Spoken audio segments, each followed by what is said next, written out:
गीत लेके आई हूँ, आप लोग सुनिए।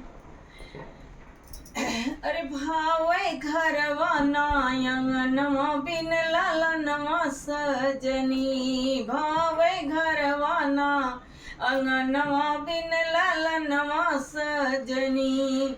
सास कहे बहुकारी ऐसन पड़ू लाल के पाले हो, पड़ू के पाले अगिया लागई तोरे करमवा बिन ललनवा सजनी, अगिया लागई तोरे करमवा बिन ललनवा सजनी। भावे घरवा नायंगनवा बिन ललनवा सजनी।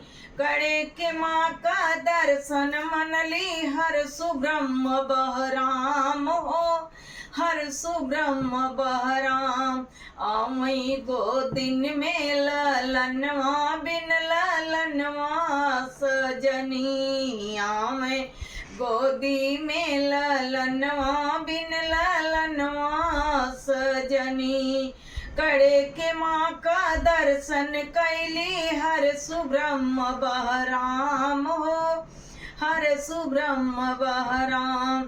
खेलई गोदी में ललनवा बिन ललनवा सजनी, खेलई गोदी में ललनवा बिन ललनवा सजनी। भावे घरवा ना अंगनवा बिन ललनवा सजनी, भावे घरवा ना अंगनवा बिन ललनवा सजनी।